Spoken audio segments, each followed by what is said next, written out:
Bonjour, ici Laurent, je suis très heureux de vous retrouver pour cette nouvelle vidéo dans laquelle on va parler d'un sujet un petit peu controversé puisqu'il s'agit de la mort des business en ligne. Alors, info ou intox, peut-être même qu'on rentre dans une nouvelle ère de prospérité. Alors, pour répondre à cette question, eh bien, on va utiliser la méthode scientifique et plus exactement les mathématiques. Alors, bien entendu, de gros changements sont en cours, hein, il faudrait être aveugle pour ne pas les voir. De plus en plus de gens s'interrogent sur l'avenir des business en ligne, que ce soit l'infopreneuriat, le e-commerce, tout ce que vous pouvez imaginer. Euh, alors, cette interrogation, elle vient du fait que de plus en plus de gens cherchent à avoir des revenus complémentaires, cherchent à avoir de l'indépendance, contraint ou forcé ou pour le plaisir, et donc ils se posent ces questions là-dessus, et en même temps, eh bien, c'est peut-être un petit peu tard pour certains. Alors, on a effectivement des tendances lourdes qui sont à l'œuvre. Déjà, il y a la saturation des niches. Ce sont des métiers qui en fait sont assez faciles, en tout cas sur l'aspect technique des choses. C'est pas, faut pas 10 ans d'études, faut pas 1 million d'euros d'investissement. C'est assez simple. Donc, ce qui fait que il n'y a pas de barrière à l'entrée. Et qui dit pas de barrière à l'entrée, ça fait que tout le monde se précipite dedans. Donc, ça a tendance à saturer un peu les niches. Je l'avais dit pour ceux qui s'en souviennent, en 2016, lors du lancement de Business 3G, j'avais dit aux gens, voilà, c'est maintenant qu'il faut rentrer, parce qu'après, eh bien, ce sera de plus en plus compliqué. D'ailleurs, vous remarquez que je n'ai plus ressorti Business 3G à partir de cette date, et bien tout simplement parce que j'estimais que c'était le moment clé pour rentrer, et puis après, c'était plus pertinent. Donc, la saturation des niches, eh bien, c'est une réalité. Il y a l'aspect aussi concentration, c'est-à-dire que si vous avez voilà, une boutique e-commerce, alors bien entendu, vous pouvez dans votre coin vendre une petite, voilà, avoir votre petite boutique e-commerce et vendre vos sextoys achetés en Asie sur AliExpress 10 fois plus cher que ce que vous les avez achetés, mais face à vous, il y a le mastodonte Amazon qui a tendance à tout bouffer, hein, c'est un ogre qui dévore tout sur son passage et c'est de plus en plus compliqué. Ça ne veut pas dire qu'on ne peut pas avoir des succès, je vais y venir, mais il faut prendre en compte cette réalité.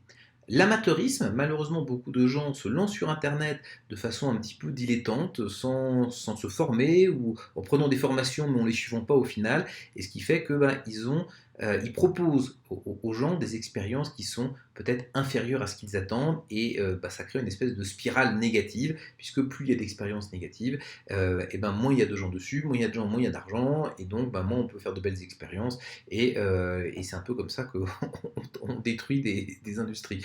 Il y a aussi la lutte pour l'attention des clients. Je ne vais pas vous donner les statistiques du nombre de posts par jour sur Facebook, du nombre d'heures de vidéos postées sur YouTube, mais c'est colossal. Donc tout le monde se bat au même endroit avec les mêmes armes. Forcément, ça fait de l'encombrement. Microsoft a fait une étude où a démontré que maintenant, le temps d'attention de l'être humain était inférieur à celui du poisson rouge, c'est à peu près 8 secondes. Si vous regardez toujours cette vidéo, eh bien écoutez, bravo, félicitations, vous avez mis attention qu'un poisson rouge, vous allez voir, ça vaut vraiment la peine de rester. La publicité qui est toujours plus chère, les algorithmes changent sans arrêt, donc les coûts augmentent, voilà, parce qu'il y a de plus en plus de compétition, c'est assez mécanique. On note aussi le renforcement législatif et fiscal, il ne faut pas l'oublier, RGPD sur les contacts, SCA sur les nouvelles règles liées aux cartes bleues, je pourrais en citer plein comme ça, donc ça rend le business plus compliqué, et des tendances comme ça, il y en a beaucoup. Donc tout ça, ça a tendance à comprimer un petit peu, à mettre un petit peu de tension. Bon, je ne veux pas être négatif, vous allez voir, on peut encore avoir de très beaux succès, mais il faut savoir où on en est. Alors bien entendu, tous ceux qui vivent de la vente de formation en ligne, etc., vont pas vous le dire, hein, ils vont pas dire, ah là, tu sais, c'est vachement compliqué, ils vont dire, non, c'est facile, rentre, vas-y, fais, sors ta carte bleue et tout, mais la réalité, elle est un peu plus complexe que ce qu'on veut bien vous dire dans les beaux discours marketing. Alors, il faut savoir qu'aujourd'hui, certains business, même des business de leaders, plongent de 80% ou plus. Ça, c'est une réalité. On voit des contrôles fiscaux, sociaux à l'appel, avec des conséquences qui sont parfois dramatiques hein, pour les entrepreneurs, avec certains business qui sont sur le point de mourir, tout simplement. Il y a des burn-out en série, c'est de plus en plus dur, donc on voit des gens qui abandonnent ou qui prennent de longues périodes pour se remettre, parce qu'il y a quand même beaucoup de tensions dans tout ça, que ce soit un shop e-commerce, ou que ce soit un business d'infopreneur, ou un MLM, ou ce qu'on veut. Des difficultés de trésorerie, parce que à chaque fois, il faut réinvestir, il faut relancer la machine, et parfois on n'est qu'à une opération de marketing de l'échec. Il y a des blocages. Facebook, Google, des blocages bancaires. Vous avez une opération qui marche pas bien, votre banquier vous fait la gueule. Vous avez une opération qui marche trop bien, votre banquier vous fait la gueule aussi. Donc c'est compliqué au final. Et puis bien entendu, quand vous avez votre compte bloqué une fois, deux fois, trois fois, vous êtes dégagé de Facebook ou de Google, si vous ne reposez que là-dessus, eh ben, ça devient compliqué. Donc ça veut dire que certains revendent leur activité. Si vous suivez un peu ce qui se passe dans ces domaines-là, parfois on voit des communications sur le sujet de gens qui revendent, qui changent un peu de job, ou qui mettent tout simplement la clé sous la porte, on n'entend plus parler, mais simplement parce qu'ils ont arrêté. Donc la question par rapport à ça, c'est quel avenir pour se créer un revenu complémentaire ou un revenu indépendant? Quel avenir sérieux, bien entendu. Alors, il faut savoir que le succès reste possible. Je décris plein de règles dans mon livre Moneyboss si vous voulez en savoir plus, donc c'est pas l'objet de parler de ce livre ou de donner toutes les méthodes, mais je vais vous donner mon cas personnel. Dans une niche que je fais avec mon ami Sébastien Cerise, eh bien, on a eu 30% de chiffre d'affaires en plus que ce qu'on avait eu l'année précédente. Donc, et ça avec moins de coûts. Donc, oui, ça, j'aurais tendance à dire que ça explose.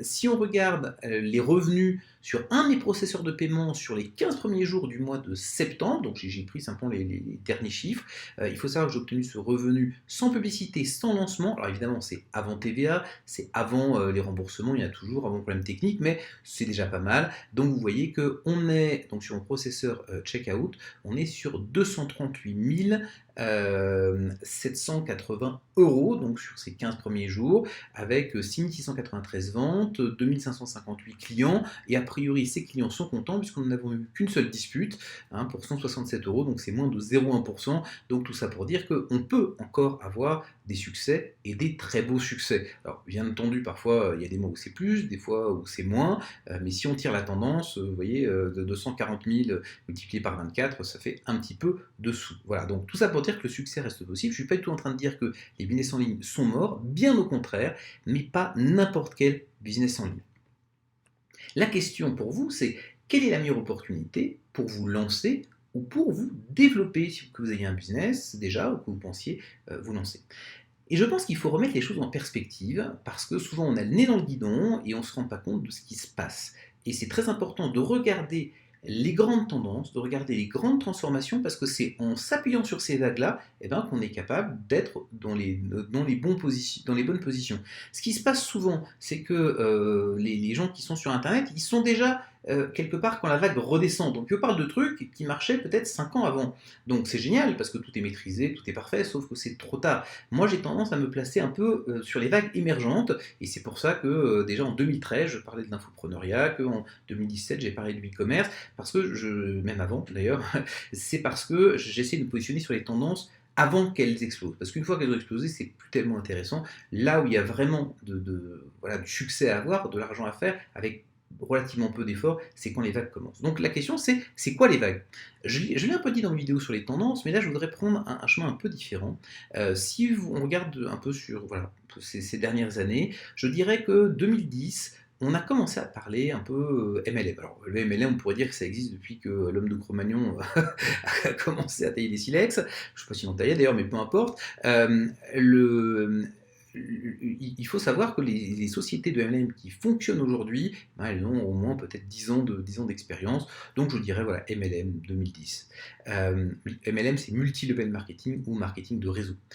Ensuite, à partir de 2013, on a vraiment commencé à parler d'infopreneuriat. Donc moi, j'ai commencé l'infopreneuriat en 2010. Je vendais des méthodes de méditation, une de mes passions. Et puis, j'ai commencé à enseigner ce que je savais faire à partir de 2013. Et c'est là, je dirais, qu'il y a vraiment eu cette explosion. J'y contribue aussi avec d'autres. Ensuite, 2017, je dirais que ça a été, 2016-2017, ça a vraiment été l'explosion du e-commerce. Et j'y contribue aussi. Et vous voyez, on a un espèce de changement de pic qui arrive à peu près tous les 3-4 ans. Okay, c'est pas une science exacte, mais c'est à peu près ça. Donc la question, c'est quelle est la tendance qui va nous conduire sur les années 2020, 2021, 2022. C'est quoi la tendance sur les 3 prochaines années? Parce que si on détermine quelle est cette tendance aujourd'hui, eh ben, on se positionne tout de suite et puis rouler jeunesse. Hein. C'est exactement comme si on avait su que Amazon allait totalement exploser il y a 20 ans, ben, on prend des petites actions et puis voilà, tout le monde est millionnaire. Donc c'est quoi la tendance? Eh ben, la tendance, si vous avez regardé mes vidéos, vous le savez, c'est ce que j'appelle le kiffing. Le kiffing, c'est la capacité à générer de façon très simple, avec peu de capital, en y passant peu de temps, eh bien, des rentes qui peuvent être conséquentes, qui peuvent être un complément de revenu ou simplement un revenu principal. Et c'est ça que nous permettent les nouvelles tendances, les nouvelles technologies, intelligence artificielle, etc. Je ne vais pas revenir sur ces sujets, j'en ai déjà parlé très longuement avant. Donc, c'est quoi les investissements kiffing? Je fais juste un petit rappel. Alors, ce sont des investissements qui rapportent au moins 40% par an. C'est comme ça que je les définis. Souvent, ils rapportent 100% et plus. Alors on me dira oui, mais Warren Buffett, il fait que 20%. J'ai déjà expliqué ça. Warren Buffett ne pourrait pas, même avec des investissements kiffing, faire plus que ce qu'il fait déjà aujourd'hui. Donc c'est vraiment des investissements que vous ne verrez pas à la banque, vous ne verrez nulle part, qui sont réservés à des particuliers. Et comme dans tout le monde ne pourra pas en bénéficier. C'est-à-dire que ça va faire comme toujours, hein, je suis le sujet depuis maintenant 15 ans, quasiment 15 ans. Il y a une tendance, ah ouais, c'est du n'importe quoi, ça marche pas, c'est débile. Ok, très bien. Donc ceux qui y croient, ils rentrent dedans, ils sont des couilles en or. Excusez-moi d'être un peu vulgaire, mais c'est la réalité. Et puis 3 ans après, tout le monde se réveille, ah ouais, putain, ça marche vachement bien. Et puis ils rentrent, et puis en fait, c'est déjà trop tard, c'est autre chose qui est intéressant. Donc je sais très bien, ça va toujours passer, ça se passe toujours comme ça, l'être humain, il est comme ça. Mais moi, mon rôle, c'est d'aller renifler les tendances comme un chien truffier et de vous rapporter des trucs. Après, vous les mangez pas, c'est votre sujet. Mais moi, mon sujet, c'est d'aller trouver les nouvelles tendances et de vous les proposer. Alors, je dis vous les proposer, mais là, j'ai vraiment rien à vendre du tout. C'est vraiment pour vous expliquer qu'est-ce qui se passe en ce moment et vous expliquer comment en profiter. Alors, par exemple, hein, de ces tendances, les paris sportifs, le trading manuel haute performance, les intelligences artificielles de trading et le trading d'options. Ça, ce sont vraiment pour moi les 4 leviers les plus simples. On aurait pu aussi citer le reprenariat, qui est un levier que j'aime bien aussi parce que ça permet vraiment d'accélérer le développement d'une activité. Par contre, ça demande un intérêt, ça demande du temps, ça demande de l'énergie, pas forcément d'argent, pas forcément beaucoup, mais je le sors un peu là, je suis vraiment sur des choses qui s'intéressent à des particuliers. C'est quelque chose que vous pouvez faire vraiment depuis votre salon, en regardant votre série, ça vous prend 5 minutes par jour dans vos transports et ça vous rapporte 40% ou plus par an en termes de rente, de multiplication de votre capital.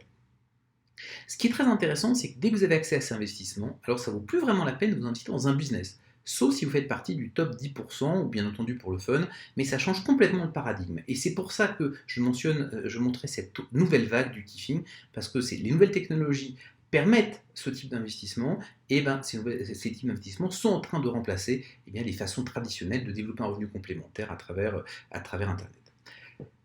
Quelques exemples, hein, j'ai déjà montré, mais ça me paraît important de rappeler. Investissement dans le sport, vous voyez ici les résultats réels sur 19 mois, on est entre plus 62 et plus 187%, ça fait de 3 à 10% par mois, donc c'est du très concret, hein, et concrètement c'est j'appuie sur 2 boutons, c'est terminé, même ma fille de 9 ans le fait, donc n'importe qui peut le faire.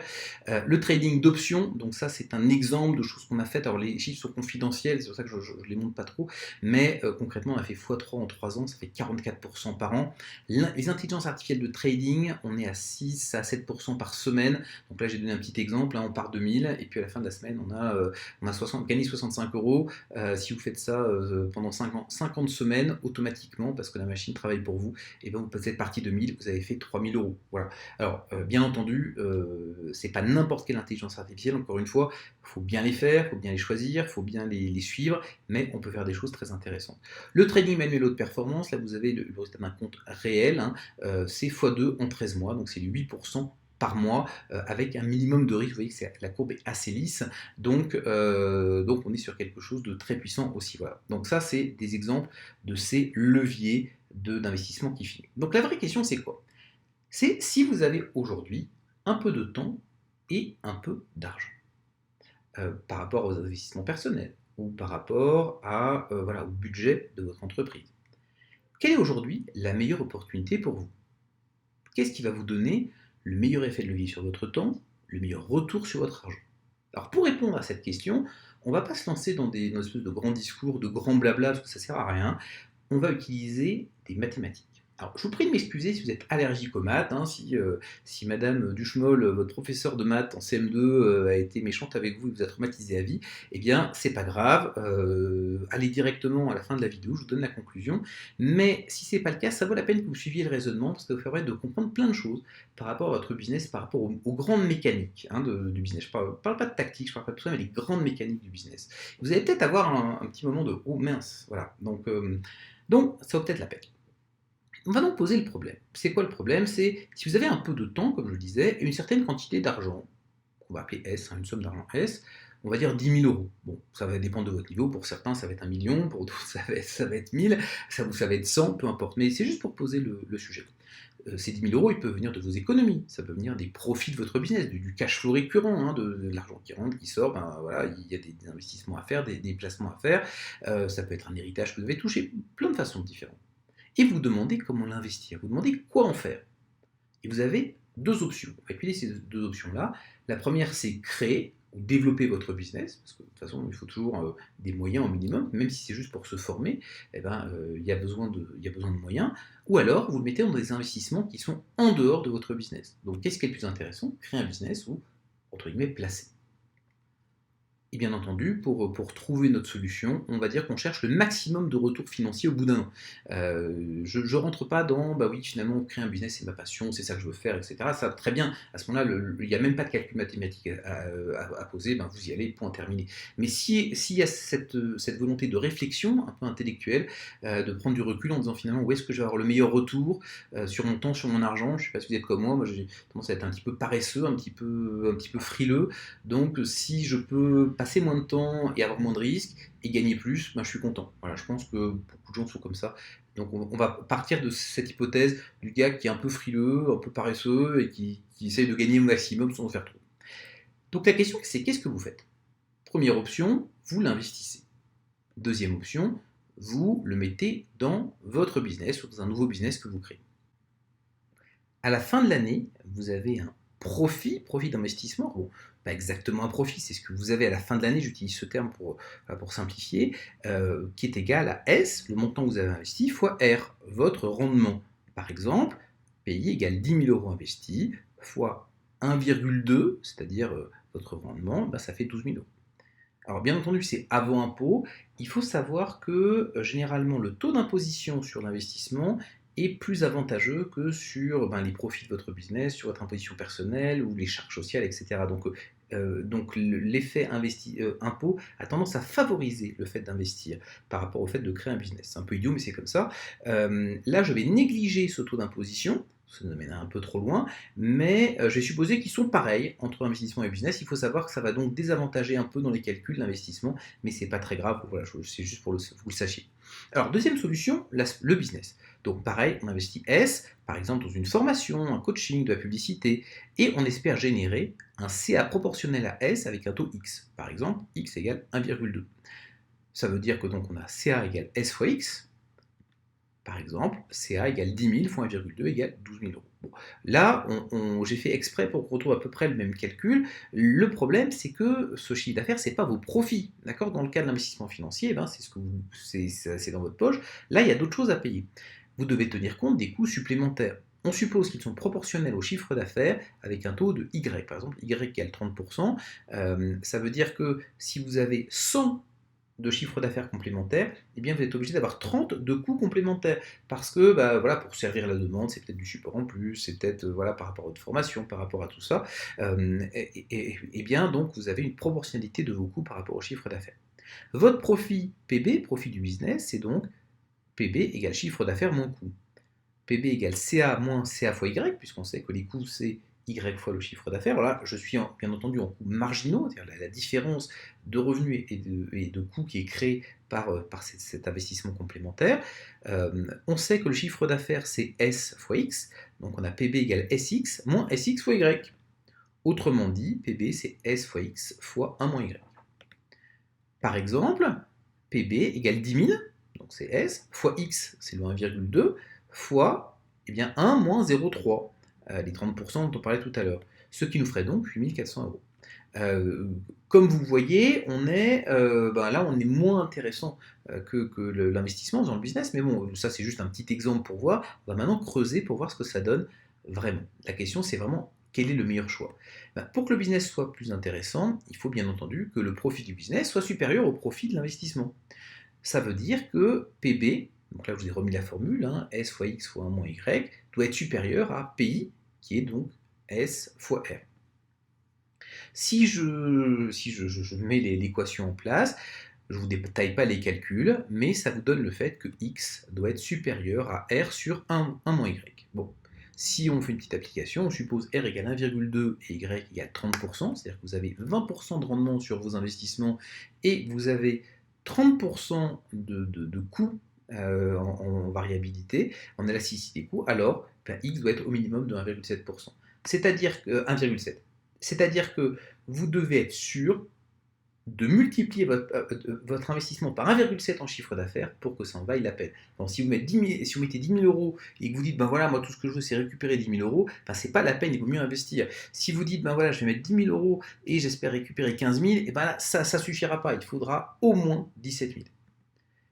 Donc, cette augmentation, elle est loin d'être garantie. Alors maintenant, ce qu'on va faire, c'est qu'on va prendre 3 exemples bien différents, de gens dans des situations différentes, pour voir finalement qu'est-ce qui est le plus pertinent pour eux entre investir ou créer ou développer leur business. Prenons un débutant qui a investi dans une formation. Donc, imaginons que ce soit votre cas, vous n'avez pas de business, vous investissez pour vous former. Vous avez peu de coûts parce que vous êtes seul, mais par contre, ce revenu, vous allez le toucher à titre personnel. Donc, je vais prendre 20% pour Y, ça correspond à vos charges, tout simplement. Je ne compte pas votre imposition personnelle, d'accord? Ce serait plus négatif si je comptais vos impôts, mais je suppose que vous ne payez pas d'impôts, ou en tout cas, ça ne rentre pas dans le calcul, et je prends juste ces 20% à peu près hein, de charges. Pour que le business soit intéressant, on l'a vu tout à l'heure, il faut que x soit supérieur à r sur 1 moins y. C'est-à-dire que x soit supérieur ici, donc je fais simplement r sur 1 moins 20%, c'est-à-dire 1 divisé par 0,8. Donc il faut que x soit supérieur à 1,5 fois r. Ça veut dire que vous devez espérer un revenu qui est significativement supérieur à ce que vous auriez eu en investissant. C'est-à-dire que vous devez vraiment aller chercher du revenu par rapport au fait de juste placer votre argent. Si on prend R égale 1,2, c'est-à-dire un investissement 20%, donc un investissement un petit peu, on va dire, un peu agressif par rapport à ce qui existe aujourd'hui, mais très inférieur aux investissements kiffing dont je vous parlais, ça veut dire qu'il faut x égale 1,8. Donc on retrouve ici aussi le fait que vous devez envisager de quasiment doubler votre investissement en termes de chiffre d'affaires. Si vous investissez 10 000 euros, eh bien vous devez espérer toucher au moins 20 000 euros pour que ça vaille la peine. Et bien entendu, plus R est grand, et plus vous devez viser haut. Si vous avez un R qui est de 2, c'est-à-dire que vous avez un investissement kiffing qui vous rapporte 100%, et bien là, vous imaginez, il va falloir beaucoup plus. Il faudrait que vous ayez 2,5 fois votre investissement en chiffre d'affaires. Si vous prenez 10 000, eh bien, il vous faudra 25 000 euros de chiffre d'affaires pour que ça vaille la peine par rapport au fait d'investir. Alors, il y a un élément dont je ne parle pas ici, c'est la valeur de votre temps, je la néglige. Il faut savoir que générer du chiffre d'affaires, souvent, ça demande beaucoup plus d'énergie que de simplement laisser un robot de trading tourner ou de passer un pari de paris sportif une fois de temps en temps.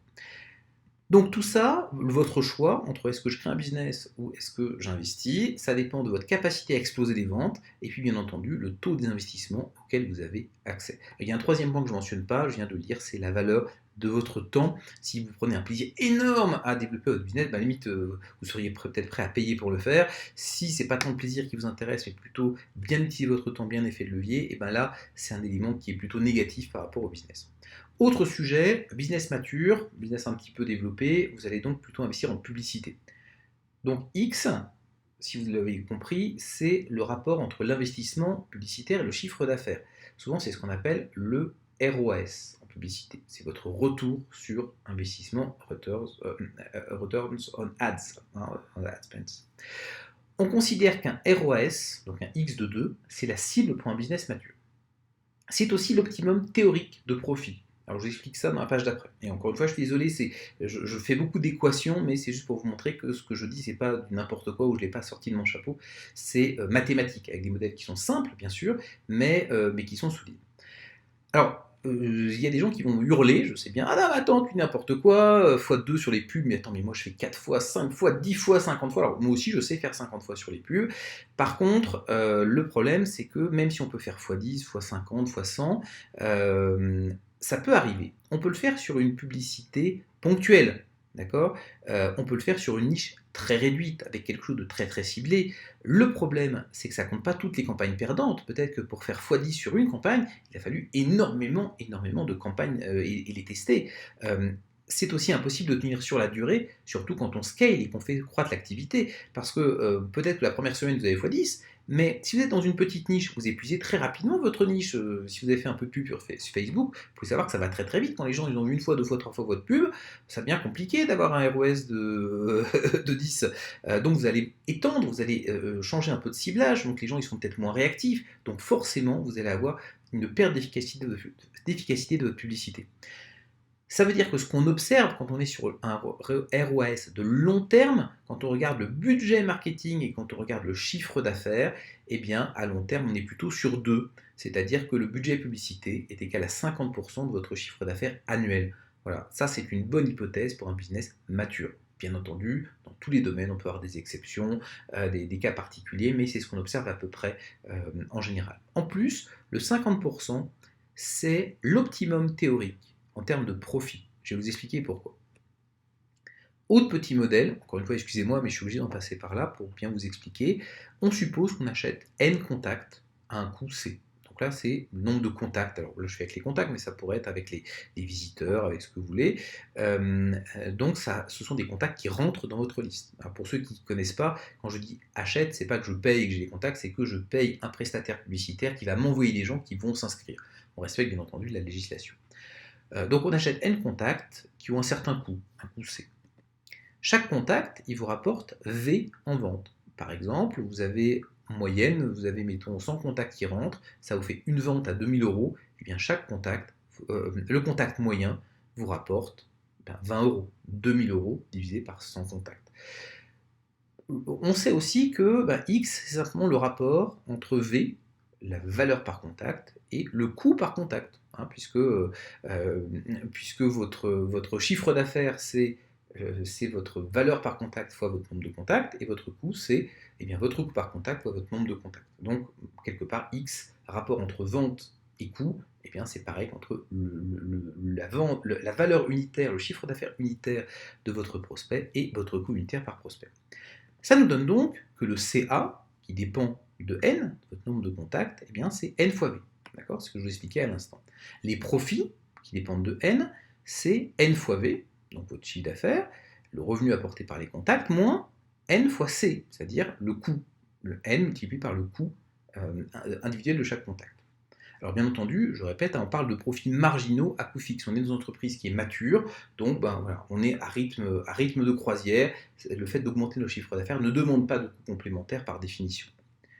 La valeur par contact, V, elle est fixe. Ça c'est lié à votre processus marketing. En tout cas, on peut le supposer dans cet exercice. Cependant, le coût par contact, il augmente avec le nombre de contacts récoltés. C'est normal parce que plus vous sortez de votre niche principale et plus il va falloir ramer pour avoir des contacts. C'est plus de créa, c'est des ciblages peut-être plus nombreux, c'est des gens qui vont peut-être être moins réceptifs. Donc tout ça, alors bien entendu, et N, c'est le nombre de contacts pertinents, d'accord. Donc voilà, plus on augmente en taille, et plus ça va nous coûter cher par contact. On va supposer que C, c'est N fois A, donc une augmentation linéaire. Plus on a de contacts, et plus ça nous coûte cher. On a donc profit N, qui est égal à N fois V, fois N au carré fois A. On remplace simplement C par N fois A. Le profit est maximal quand on a la dérivée de P par rapport à N qui vaut 0. D'accord. Ça, c'est, voilà. Vous vous souvenez peut-être de vos cours de maths, donc il faut que la dérivée soit nulle. C'est là qu'on trouve les points d'inflexion, en particulier les minimums et les maximums, quand on a comme ça un binôme. Ça nous donne donc, quand on fait la dérivée, ça donne V moins 2 fois N fois A, qui est égal à 0, donc ça c'est la condition qu'on doit respecter. Ça veut dire qu'il faut que N soit égal à V sur 2A. Ça nous donne donc le X max, c'est-à-dire le X de cet optimum, qui est égal à V sur C, mais on sait que C, c'est N fois A. Ça veut donc dire que si on remplace n par v sur 2a, ça veut dire qu'il faut que x soit égal à v sur 2. Ça veut donc dire que x, bien entendu, est égal à 2. Donc le ROS optimum pour une entreprise mature, c'est de 2. Voilà, parce que v divisé par v sur 2, ça fait 2. Donc voilà, excusez-moi pour cette démonstration mathématique, mais ça montre bien que le ROS optimum en termes de profit d'une entreprise mature, eh bien, c'est 2. Voilà. Donc ceux qui vous disent qu'ils font x10, etc., déjà, c'est pas sur le long terme. Et puis ensuite, si c'est ça, c'est qu'ils ne dépensent pas assez parce qu'ils sous-optimisent leur profit en réalité. S'ils dépensaient plus, ils auraient plus de profit absolu. Donc, si maintenant on revient à nos moutons, pour que le business soit intéressant, il faut que votre X max, le X où là vous avez le maximum de profit, c'est-à-dire de 2, soit supérieur à R sur 1 moins Y. Hein. Donc ça c'est toujours notre formule de tout à l'heure. Ça donne donc Y inférieur à 1 moins R sur 2. Autrement dit, plus vous avez des investissements rentables, plus R est important, plus vous devez avoir des coûts faibles pour que ça reste pertinent d'investir dans votre business. Dès que R dépasse 2, eh bien vous voyez que 1 moins plus de 2 divisé par 2, c'est négatif. Ça veut dire qu'il vaut mieux investir à l'extérieur que dans votre business.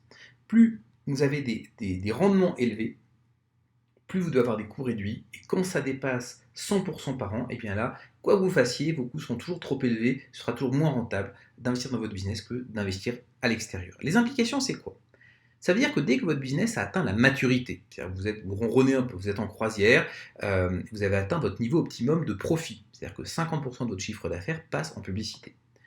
Votre priorité doit être de réduire vos coûts opérationnels, ça doit être de réduire la variabilité ou l'augmentation des coûts avec l'augmentation de votre activité. Par exemple, ça peut être améliorer vos processus, ça peut être faire des procédures, ça peut être vous assurer que tout fonctionne bien. Et puis, bien entendu, il y a le fait de vous assurer que votre argent est bien investi, donc en mettre une partie dans votre business, et puis une partie dans des investissements, en particulier des investissements kiffing. Si vous avez accès maintenant à des investissements supérieurs à 100%, donc un investissement vraiment kiffing, premium, les plus intéressants pour moi, dans ce cas-là, il vaut mieux investir, parce que votre business, il a maturité, vous en tirerez pas plus. Donc il vaut mieux mettre votre argent à l'extérieur que de remettre juste pour faire tourner la machine. Le risque que vous avez si vous surinvestissez, c'est que vous allez dépenser de plus en plus de marketing pour aller chercher de plus en plus de gens, mais qui seront de moins en moins intéressés par ce que vous voulez. Donc ça veut dire que vos profits vont baisser. Alors que si vous gardez vos profits à ce montant, vos dépenses marketing à ce montant optimum de 50% de votre chiffre d'affaires, tout le reste, tous les profits que vous générez, eh bien vous allez pouvoir les mettre dans des investissements à 100%, et c'est ça qui est vraiment, c'est là que vous allez avoir le maximum d'impact pour votre argent. Alors en pratique c'est graduel, hein, vous n'allez pas, c'est pas un curseur là, blanc-noir, oui non. Plus vous approchez de la maturité et plus vous devez placer un taux important de votre budget en dehors de votre entreprise. Vous avez des gens qui disent, tu sais moi, j'investis tout dans mon business, c'est mon meilleur investissement. Les gens qui vous disent ça, c'est que leur business n'est pas mature. Peut-être qu'au début, oui, ça peut faire du sens, je l'ai un peu expliqué tout à l'heure, pour se lancer, pour démarrer, mais très rapidement, vous allez atteindre si vous faites bien les choses, vous allez atteindre la maturité de votre business. Et là, votre business ne sera plus du tout votre meilleur investissement. Application 3, vous avez accès à des investissements kiffing. Je prends un investissement kiffing qui n'est pas trop puissant, à 50%, c'est-à-dire que R égale 1,5. Ça veut dire que si vous avez 100, et bien à la fin de l'année, vous avez 150. On suppose que Y, votre taux de coût, la variation des coûts par rapport à une variation de chiffre d'affaires, donc vous n'êtes pas une entreprise mature, c'est de 30%. On suppose ça pour le calcul. Pour que le business soit intéressant, on le sait, il faut que X soit supérieur à R sur 1 moins Y, ça donne donc X supérieur à 1,5 sur 1 moins 30%. Ça fait donc X supérieur à 2,14, c'est supérieur au ROS optimal long terme. Ça veut dire quoi ? Ça veut dire, on retombe sur le calcul qu'on avait tout à l'heure, si vous dépassez 100% avec un investissement kiffing, à ce moment-là, ça ne sert plus à rien d'investir dans votre business quand il a une certaine maturité, parce que vous allez perdre de l'argent tout simplement. Donc, de même, si vous n'êtes pas excellent en business, si vous n'êtes pas excellent, si vous n'êtes pas partie des top 1% de votre domaine, à ce moment-là, vous devez plutôt placer dans un investissement kiffing que dans votre activité. Et c'est bien parce que ça vous donne deux jambes. Vous avez une jambe qui est votre business, qui fonctionne, d'accord, qui est à l'optimum ou qui tourne bien. Et puis de l'autre côté, vous avez des investissements et vous jonglez sur les deux. Conclusion. Alors bien entendu, il est toujours possible de réussir en business en ligne. Personnellement, je le fais, vous l'avez vu, vous avez vu mes chiffres. Et je ne suis pas le seul, bien sûr. Par contre, c'est lié à votre excellent business. Donc là, c'est le côté X. C'est à quel point est-ce que quand vous dépensez une certaine somme d'argent dans votre business, ça se traduit par plus de chiffre d'affaires. Donc plus X est élevé et plus vous allez réussir. Votre excellence opérationnelle, c'est-à-dire à quel point est-ce que vos processus, vos équipes, tout ça sont efficaces, de manière à ce que quand vous grandissez, vous avez peu d'impact sur vos coûts. Voilà, quand votre entreprise est mature, eh bien, quand vous grandissez, vous avez quasiment zéro d'impact sur les coûts. Et puis la performance des investissements auxquels vous avez accès. Plus ces investissements sont élevés, eh bien, moins c'est intéressant pour vous d'investir dans un business. Évidemment, tout ça, c'est combinatoire, vous avez vu la formule, mais plus vous êtes à maturité ou plus vous avez des difficultés, plus c'est compliqué, eh bien moins ça vaut la peine d'investir dans votre business, en publicité par exemple, et plus ça vaut la peine d'investir sur des investissements qui finissent. Alors conclusion, si vous débutez, il vaut sans doute mieux vous créer en premier des rentes passives et ensuite créer un business. On dit là pour avoir des revenus en plus, il faut créer un business. C'est pas vrai du tout. Si vous savez comment faire, vous pouvez vous générer des rentes sans créer de business. Vous créez d'abord les rentes, d'abord les revenus, et ça vous donne une assise, ça vous donne une confiance en vous, et puis ça vous permet de créer le business de vos rêves si vous voulez. Mais commencez par les revenus. Je sais, c'est contre-intuitif, personne ne vous dira ça, mais c'est la réalité. C'est beaucoup plus simple en fait de commencer par les rentes avec les bons outils plutôt que de commencer par créer un business. Et ça peut être beaucoup plus rapide aussi de commencer par les rentes parce que les 4 leviers que je vous ai donnés, ils peuvent être maîtrisés. Voilà, pour certains, c'est en 5 minutes, pour d'autres, c'est peut-être aller en 15 jours, mais on n'est pas sur 3 mois, 6 mois, 1 an, 3 ans qui sont parfois nécessaires pour créer un business rentable. Si vous avez un business, mais que vous n'êtes pas dans le top 10%, en gros ça marche, vous n'êtes pas l'excellence ou la référence de votre domaine, eh bien à ce moment-là, il est certainement plus sûr d'investir dans un investissement qui finit dès que vous avez la maturité, dès que vous avez un plateau dans votre croissance. Parce que ça veut dire que votre X, il est plutôt faible, ou votre Y, il est plutôt élevé, parce que voilà, peut-être que vous faites beaucoup de croissance, mais c'est le bordel, donc les coûts explosent, ou alors vous n'arrivez pas à faire de croissance, donc votre X est très faible. Par contre, l'élément qui ne dépend pas de vous, c'est le R. Et ça, si vous avez les bons investissements qui finissent, et bien là, la faible performance que vous avez dans votre business, vous allez pouvoir l'avoir grâce aux investissements qui finissent. Et puis dernier point, les choses elles changent vite. Donc même si vous faites partie de l'élite aujourd'hui, même si vous êtes la référence de votre domaine, c'est vrai aujourd'hui, c'était pas vrai hier, ce sera pas vrai demain, on sait, tout change. Donc vous avez tout intérêt à jouer le kiffing pour diversifier et vous protéger. Parce qu'on ne sait jamais de quoi demain est fait. Donc non, le business internet n'est pas mort. Mais ça a une condition, vous devez viser l'excellence. L'excellence en termes de capacité à générer du revenu, donc c'est le X, et votre capacité à maîtriser vos coûts, c'est le Y. Les changements en cours, donc ça j'ai dit plein de trucs dans mes vidéos précédentes dessus, ouvrent une nouvelle ère d'abondance. C'est le kiffing, c'est que ça permet d'avoir accès à des investissements qui ont un R très élevé. Grâce à ces investissements kiffing, investissement haute performance, eh bien vous pouvez vous générer des rentes, de la sécurité et du temps, même si vous avez déjà peu de temps et peu de moyens. C'est ça qui est vraiment très intéressant dedans. Et vous l'avez compris que dès qu'on dépasse 100%, finalement le business devient plus vraiment intéressant, ça n'a plus vraiment de sens, parce que il vaut mieux mettre son argent ailleurs. Ça ne veut pas dire qu'on ne peut pas passer du temps, de la passion, de l'énergie, recevoir beaucoup et donner beaucoup de love et avoir beaucoup de fun dans ce qu'on fait, mais d'un point de vue financier, il vaut mieux prendre son argent, pas le mettre dans le business, en tout cas pas tout dans le business, et mettre une partie sur ses investissements qui finissent. C'est la chose rationnelle. Je conclurai en disant que l'avenir appartient à ceux qui kiffent tôt. J'avais anticipé en 2013 la vague qui s'est passée en 2016. J'ai prévenu que ça allait être plus compliqué 2-3 ans après, donc c'est ce qui s'est passé. Et bien là, je fais la même chose. Je vous dis que c'est maintenant qu'il faut se positionner sur ce type d'investissement parce que, de par leur nature, qui fait qu'ils sont réservés aux particuliers, et il y a un moment où ça marche plus. Voilà, donc il faut, comme toujours, il faut se positionner tout sur ce genre de choses. Donc l'avenir appartient à ceux qui kiffent tôt. Et je vous souhaite donc la bienvenue dans l'ère du kiffing.